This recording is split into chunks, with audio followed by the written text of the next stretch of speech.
So, the translations are out for My Hero Academia Manga Chapter 418, and this chapter is going to be riveting with a major plot twist that we all saw coming. Yeah, we're gonna get to that, but first, right after this.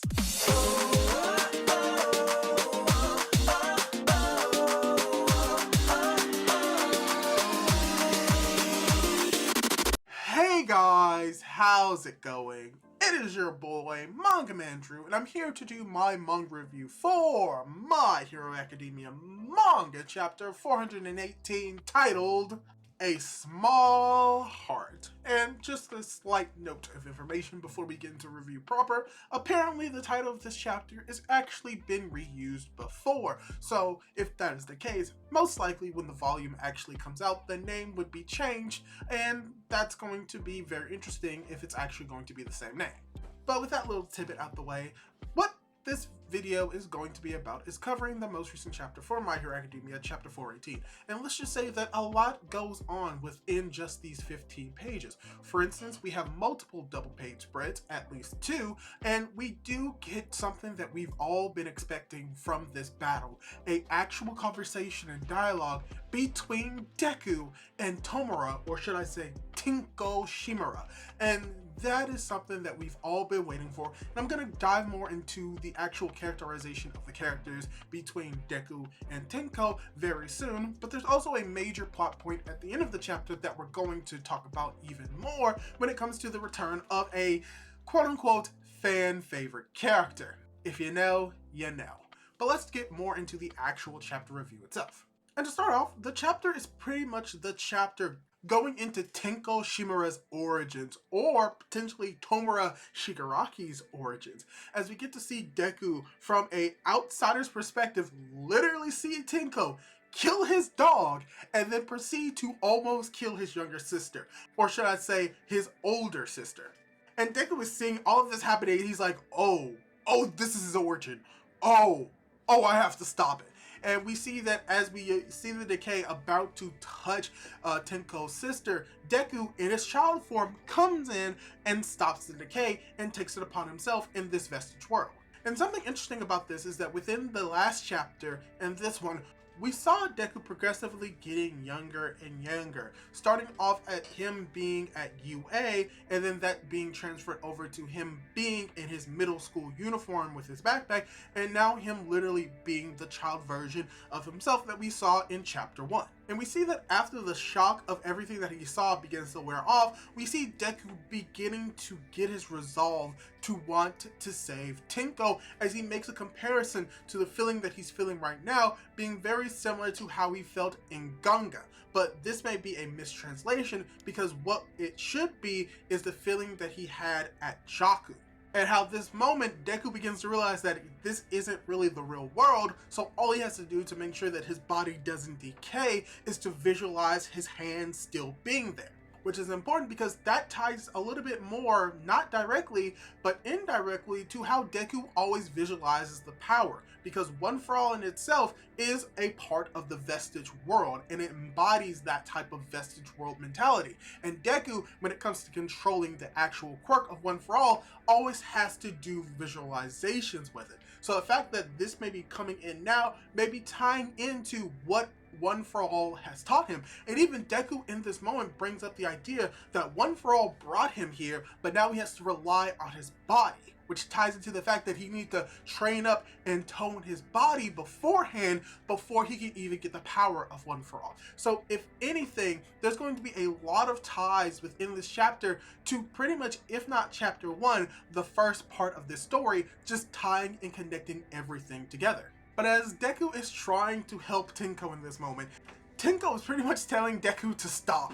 And why is he doing it? And Deku is just being himself and saying, like, I'm doing it because I saw you cry. And here is where we begin to get the most characterization of Tinko, of Tomura, within the entire series. As we have Tinko Tomura just confirming himself that, yeah, I wanted to kill my parents. I wanted to destroy everything. And that if I didn't do this, then the question is, why was I even born? And that is pretty much summarizing this part of the chapter. Tomura Tenko literally questioning why he was being born, and that if he wasn't born to do this, then what is his actual purpose? And how with this reveal, Deku begins to learn and understand that this is the weakest part of Tomura, but then we get to see that there is a dichotomy within Tomura, as we see it being represented by a literal scale. And this is very important because scales are very much symbolic of the weighing of the souls, of good and evil. And this is very much important for Tenko, for Tomura, when it comes to whether or not he's going to be potentially on the side of good or evil, and that maybe what is going to go on with Tenko may actually break the balance itself. And as Tenko is beginning to allow his hatred to potentially take over, we see that it's beginning to take a toll on Deku. That even though Deku is believing that his arms are still existing, the decay or the hatred inside Tenko Tomura is overwhelming him, as we see his arms beginning to disappear, as we just have Tenko trying to question why Deku is doing this, as he is feeling the emotions and the hatred flowing into Deku. He basically explains the reasoning why he hasn't given up and why he's still holding hands is that he's felt at ease when he's holding the hand of someone else, as we do get the imagery of Ida holding Deku's hand. But it's not just Deku holding Ida's hand where he has felt the most comfort. Most likely this is also going to tie into when Uraraka was holding his hand.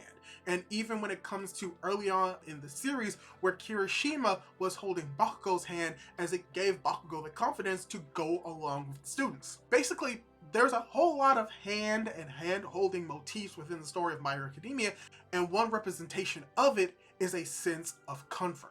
And that by holding someone's hand, not only are you feeling comfortable, but you're also able to provide comfort for someone else.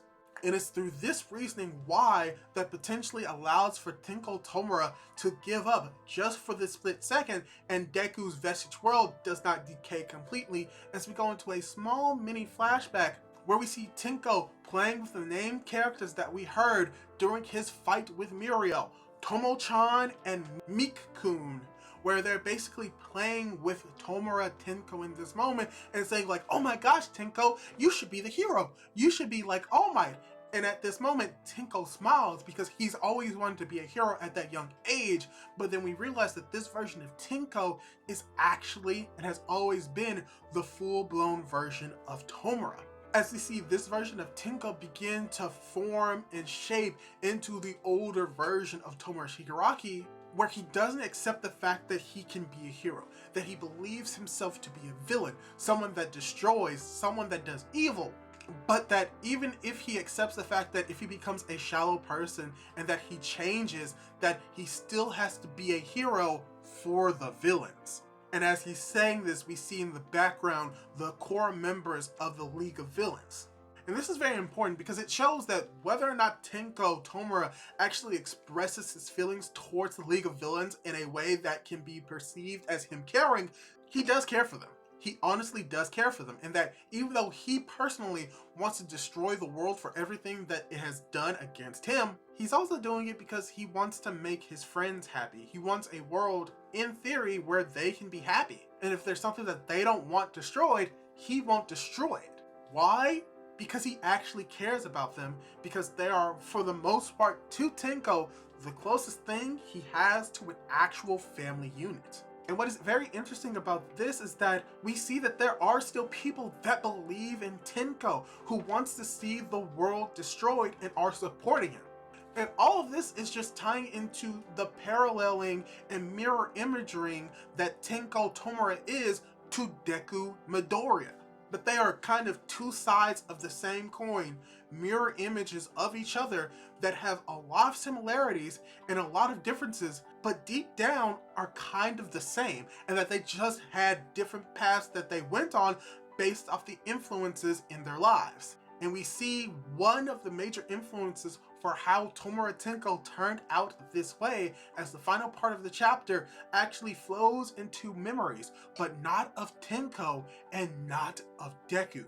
where in these memories, we see Tenko's father, and we see it from a third-person perspective, meaning that these are not the memories of Tenko's father, and we have this individual asking about Tenko, being familiar with him, asking him about his back, and that he has a well-known doctor he could see. And as they're having dinner at the table, they're discussing Tenko, whether or not his quirk has emerged, and everything seems to be going great.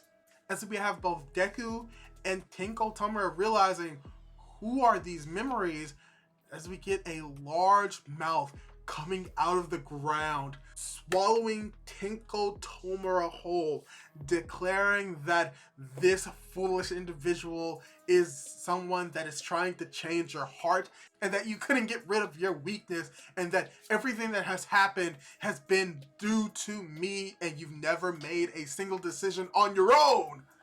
Yeah, if you didn't know, it's All For One. All For One returned, which makes sense for a fair amount. One, we knew for a fact that he knew who Tomura Shigaraki was in relationship to Nana Shimura. We knew that he was her grandson. We also have the implication that he knew where Tenko lived, as he was able to deliver Tenko to his house, because he's most likely the individual with the black suit and the black hat.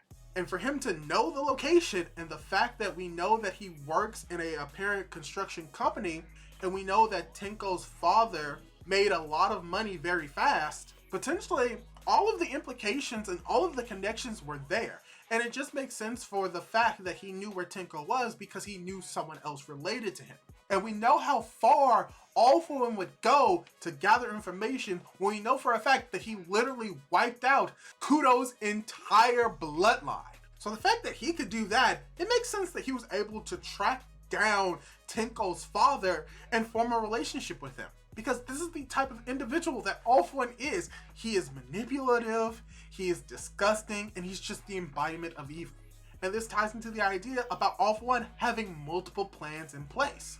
Also, the fact that we knew that he was going to return is because we know for a fact that vestiges cannot truly be destroyed, and that All For One cannot destroy vestiges. And the fact that Tomura Shigaraki was able to take over All For One in that moment means that most likely he wasn't destroyed, but just placed inside of himself. In the same vein that Tenko was sort of placed inside of Tomura at its core, but that he was able to overwhelm Tomura Tenko in this moment, because Tenko and Tomura's hatred began to waver, and that was the thing suppressing the All For One vestige, most likely. So yeah, All For One is back, and the heavy implications could be that he was the one that gave Tomura Shigaraki decay. And it's not implausible because of a few reasons. One, maybe decay is created and used via hatred, and that it activated at the moment that his hatred was at its peak.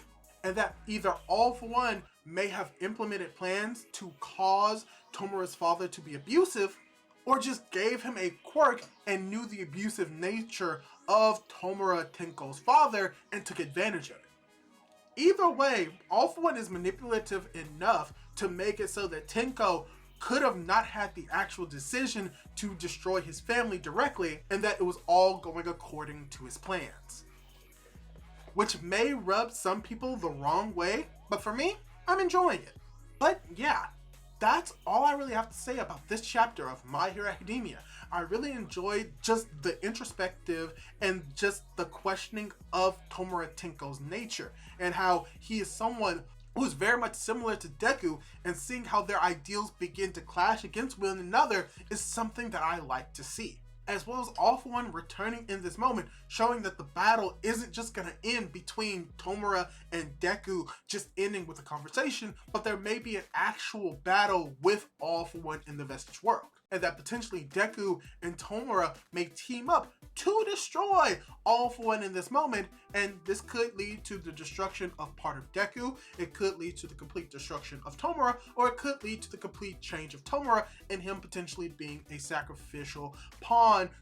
And this could lead to Tomura putting his will and his ideals and his beliefs into Deku to be the savior of the villains that he cares so much about. But yeah, that's all I really have to say on the topic. And let me ask you, what did you think of the chapter? Did you like it? Did you dislike it? And what did you think of All For One's return? Leave your thoughts below, and don't forget to subscribe to my YouTube channel for more content like this. Do all that cool jazz, and hopefully I'll be able to catch you in my next video. Goodbye!